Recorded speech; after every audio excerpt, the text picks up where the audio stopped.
Hey guys, so I'm going to do something that I'm probably going to instantly regret. I'm going to talk about Skai Jackson again. Where the last time we left off of her, we talked about her awful TED Talk, we gave it an honest reaction, and we criticized her for her hypocrisy regarding cyberbullying and doxing.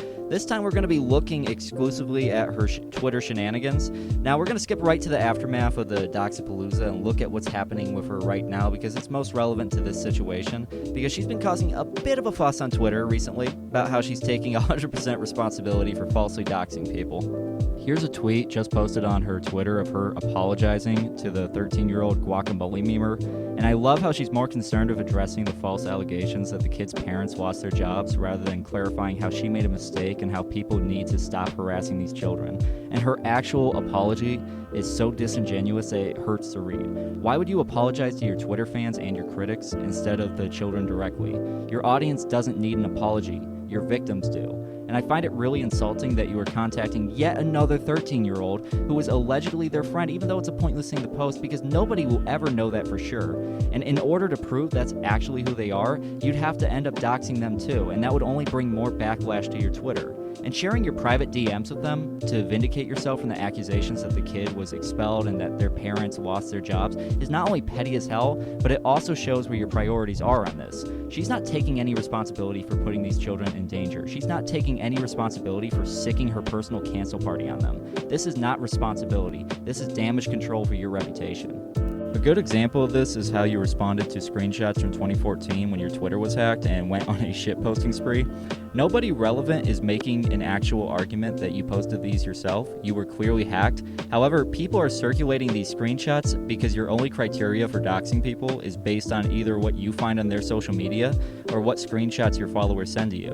It's just a funny way to show people like you how oblivious you are of cancel culture logic and social media, because if a 13-year-old saying a meme on his own private Instagram over a year ago is enough for you to ruin his life over with no context to whether it was a joke or he was hacked, then these tweets posted on your official Twitter from 2014 should easily be enough to cancel you over, because why should people just take you at your word and believe that you were hacked if context doesn't matter?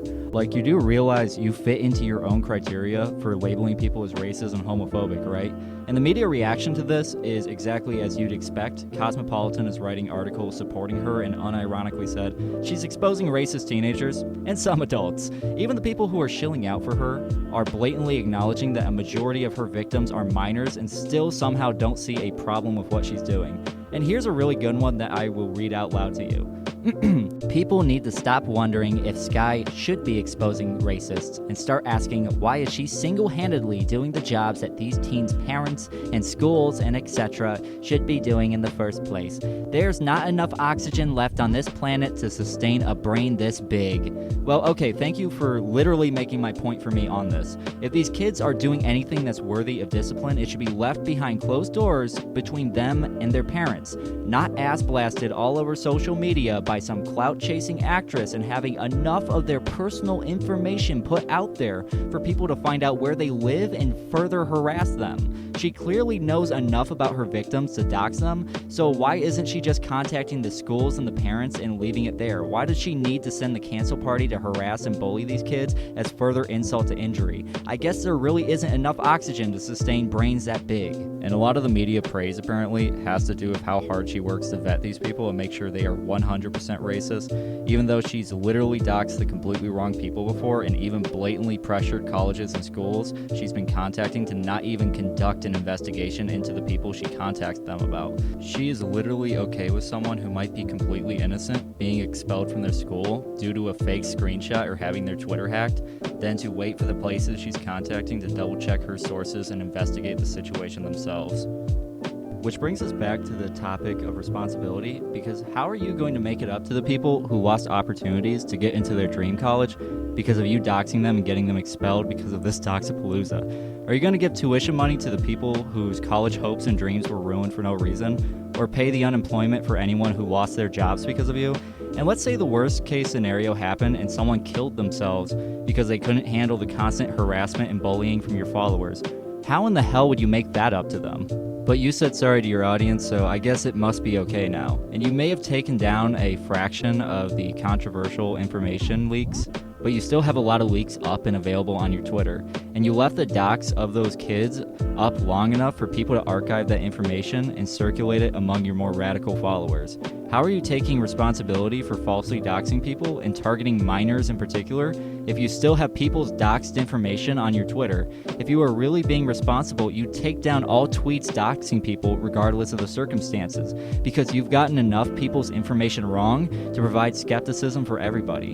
And when you're actually forced to go through the consequences for your actions, as small as they actually are, you pull the race card and say Twitter and your detractors are sympathizing with racism. And the problem with this is a sizable number of the people you have exposed are not actually racist, and I fail to see how this fights racism in any way. You're just making actual racists more sneaky with their bullshit, if anything, and I hate that your supporters have put you up on a pedestal like some kind of paragon of virtue when all you are doing is doxing children. I'm sorry, but even if all these people were racist and had it coming, that wouldn't make you a good person. Whether someone is a good person or not is subjective, of course, but I measure it by how many people you have made a positive impact on versus those you have made a negative impact on. And I haven't seen you make anyone's life better in all of this. I've only seen you ruin people's lives. People would say things like this to me, especially because when my mom raised me, she always told me to treat everyone as an equal.